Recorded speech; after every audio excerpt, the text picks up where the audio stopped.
नमस्कार शेतकरी बंधूंनो, मी सचिन मेंढे कृषी मित्र या आपल्या नवीन मराठी यूट्यूब चॅनलमध्ये आपलं सगळ्यांचं स्वागत आहे।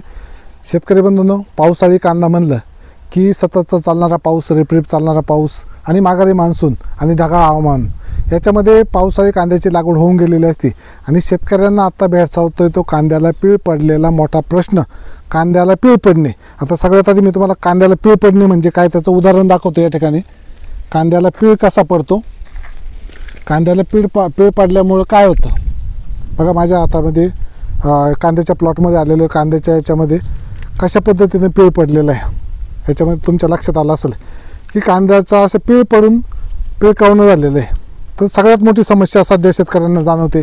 बऱ्याच शेतकरी बांधवांच्या आपल्या व्हिडिओला कमेंट येतात की याच्यावरती व्हिडिओ बनवा आणि त्याच संदर्भामध्ये आजचा व्हिडिओ घेऊन आलेलो आहे की मी कांद्याला पीळ पडणे याच्यासाठी काय करता येईल, कशा पद्धतीने आपल्याला कंट्रोल करता येईल। आता सगळ्यात महत्त्वाचं म्हणजे ह्या जो कांदा पीक आहे ह्या कांदा पिकाला विशेष करून पावसाळी कांद्याला हे पीळ का पडतं त्याच्यामध्ये काही गोष्टी जमिनीची निवड करत असताना, कांदा रोपं लावत असताना कांद्याची रोपं एकतर पीळ पडलेली असतील, कांद्याची रोपं जर लावली तर तो कांदा पोचणार नाही। म्हणून सशक्त रोपं लावा हे मी ओरडून सांगतोय सगळ्या शेतकरी बांधवांना। सशक्त रोपं, पीळ पडलेले रोपं असतील तर फेकून द्या, लावू नका। दुसरी गोष्ट, कांद्याच्या जमिनीची निवड, निचरा होणारी जमीन का पाहिजे। निचरा होणारी जमीन तर कांदा पीक करत असताना पावसाळ्यामध्ये पाण्याचा जर निचरा नाही झाला, आता सध्याचं जर वातावरण बघितलं तर सतत सारखा पाऊस येतोय, दुपारी सवसांचा पाऊस येतोय आणि दररोज पाऊस चालू आहे काही ठिकाणी आणि शेतकरी बांधवांनी कांद्याचं पीक घेतलेलं आहे। दमट हवामान, सारखा पडलेला पाऊस, वरून आभाळ, मधीच ऊन पडते, मधीच आभाळ येते, 2 तासामध्ये वातावरण चेंज होते आणि हे सगळं काय होते की कांद्याच्या याच्यावरती परिणाम करते। कांद्याच्या ज्या मुळे आहेत त्या मुळे चॉकअप झालेले आहे, वरून सूर्यप्रकाश कमी आहे, अन्नद्रव्य निर्मिती होत नाही आणि त्याच्यामुळे जे कांदा पीक ह्या सगळ्या कारणामुळे कांद्याला काय पडलेलं आहे, अशा पद्धतीचा रोग पडलेला आहे, अशा पद्धतीचं पिळकावणं आलेलं आहे ज्याला जिलेबी रोग म्हणलं जातं, वाकड्या म्हणलं जातं, कांद्याचं पिळकावणं म्हणलं जातं। तर हे कंट्रोल कसं करायचं तर शेतकरी बंधूंनो की पावसाळी कांदा करत असताना सगळ्यात महत्त्वाचं म्हणजे आपण काय केलं गेलं पाहिजे, सशक्त रोपांची लागवड केली गेली पाहिजे। आता ज्यांचे लावून झाले त्यांना काहीच उपयोग नाही, पण हे नेहमी लक्षात ठेवा की सशक्त जर रोपं असतील, न पीळ पडलेले जर रोपं असतील तर आपल्या याच्यावरती वाकड्या कमी येईल। त्याच्यानंतर बेडचा वापर करा। मी सांगितलं होतं की बघा या ठिकाणी बेडचा वापर केलेला आहे तरी काही प्रमाणामध्ये आला, काही प्लॉट जे वाफा पद्धतीने केले ते प्लॉट बसलेले काय याच्यावरती 1-2-3% आहे कांदा, नाही असं म्हणत नाही। बेड पाडलेला आहे, बेडमुळे सुद्धा पिळकावणं कमी होतं। त्याच्यानंतर ठिबकचा वापर करा, ठिबकचा वापर केलेला आहे, साधं ठिबक वापरा, पेप्सी ठिबक वापरा, पण बेड करून ठिबक जर केलं तर हे कांदा पिळकावण्यासाठी कंट्रोल होत असतं। म्हणून मी सुरुवातीचे जे व्हिडिओ आहे त्या व्हिडिओला सांगत असतो की नेहमी काय करा, आपण हे जे पिळकावणं आपल्याला रोखायचं असेल, पावसाळी कांदा असेल तर बेडचा वापर करा, ठिबक वापरा।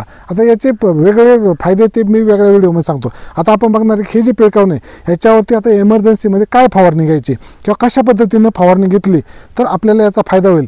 आता याच्यामध्ये 2 फवारण्या सांगतो मी की काय होतं की याच्यामध्ये हे जे पिळकावणं पडलेलं आहे याच्या असे सोट लांबतात, म्हणजे जी मान आहे त्या मान इथपर्यंत झाली बघा, इथून पुढे पात सुरू झाली। आता एवढा कांदा होणार आहे का, कांदा होणार एवढाच, तो होणार नाही। आता ह्या झाडाचं हे जे रोप आहे ह्या रोपाचा कांदा तयार होणार नाही। आता इथून पुढे हे गेले, वाकडं झालं आहे, त्याच्यावरती बुरशीचा अटॅक झालेला आहे, खालून मुळे आहे त्यांच्यावरती बुरशी आहे आणि हे सतत चाललेलं जे जमिनीमधला ओलावा आहे त्या ओलाव्यामुळं, पावसामुळे, ढगाळ हवामानामुळे या सगळ्यामुळे झाले। आता याच्यावरती काय फवारणी घ्यायची तर मी आपल्याला सजेस्ट करेल की आता तुमचं मी सुरुवातीला सांगतो, बरेच जण म्हणतात की लई खर्च येईल, ज्याला परवडणार नाही ते फवारणी घेऊ नका, पण याच्यावरती आपल्याला कमीत कमी 2 फवारण्या घेणं गरजेचं आहे।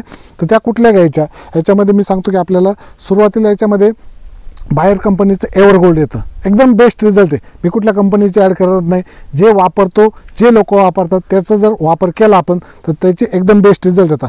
बायर कंपनीचं एव्हरगोल्ड आहे, एव्हरगोल्ड घ्या। साधारणपणे 15 लिटरच्या पंपासाठी एक 10 ते 12 मिलीपर्यंत घेऊ शकतो तुम्ही एव्हरगोल्डचं प्रमाण, या पद्धतीने घ्या। आता एव्हरगोल्ड घेतलं त्याच्यामध्ये इसाबेन घ्या, ज्या इसाबेनच नाही तर ज्याच्यामध्ये अमिनो फुलविक सीविड असे जे कंटेन असतील असं कुठलंही कंटेन काय करा आपण याच्यामध्ये स्प्रेमध्ये घ्या। एव्हरगोल्ड घेतलं, इसाबियनसारखं एखादं टॉनिक किंवा पोषक घेतलं, त्याच्यानंतर याच्यामध्ये घ्यायचं आपल्याला सिलिकॉन बेस्ड स्टिकर घ्या किंवा सिलिकॉन घ्या, जी दुसरी जर फवारणी आपली 1.5 महिन्याच्या पुढे कांदे गेले असतील तर आपण दुसरी सिलिकॉनची फवारणी घेऊ शकता. 1.5 पावणे 2 महिन्यापर्यंत जर गेलं असेल तर फक्त प्लेन सिलिकॉन घेतलं तरीच. प्लेन सिलिकॉन म्हणजे याच्यामध्ये एव्हरगोल्ड, त्याच्यानंतर इसाबियन आणि सिलिकॉन ह्या तिन्हींच्या कॉम्बिनेशनची आपल्याला फवारणी घ्यायची. 2 मिली किंवा 2 ग्रॅम प्रति लिटर पाणी या पद्धतीनं सिलिकॉन घेऊ शकता. ह्याचे कॉम्बिनेशन घेतल्यामुळं काय होईल की आपल्याला आता ही जी फवारणी सुरुवातीला ऐका की ही फवारणी दाट घ्यायची. कांदापातीवरती घेताना स्टिकर वापरले त्याच्यामुळे आपल्याला त्याचा परिणाम आपल्या कांदापातीवरती, कांद्यावरती, मुळ्यांवरती होणार. दाट फवारणी घ्यायची. फवारणी घेत असताना जमीन ओली असणं गरजेचं आहे. पाऊस झालेला आहे, रिमझिम होऊन गेलेला आहे, तेव्हा फवारणी घ्या. फवारणी झाल्यानंतर कमीत कमी 3 तास पाऊस नाही आला पाहिजे ही काळजी घेऊन ही फवारणी घ्यायची. आता ही झाली पहिली फवारणी. याची फवारणी घेतल्यामुळे काय होईल की आपल्या ज्या कांद्यावरती, मुळांवरती जे आलेल्या बुरशी आहेत, मुळं जे इनॲक्टिव्ह झालेले आहेत, जे ब्लॉक झालेले, ते मुळं चालू व्हायला लागेल. म्हणून मी आपल्याला सांगतो की पुन्हा दाट फवारणी घ्या. आता ही जी दाट फवारणी घेतल्यामुळं एक 8 दिवसानंतर आपल्याला दुसरी फवारणी घ्यायची. आता याच्यामध्ये काय होतं आहे की कांद्याची जी पात आहे ती पात वाढलेली, कांद्याचे सोट वाढतं, कांद्याची पात वाढते. याच्यामध्ये आपल्याला दुसरी फवारणी घ्यायची. टिल्ट आणि कुमानियलची फवारणी घ्या.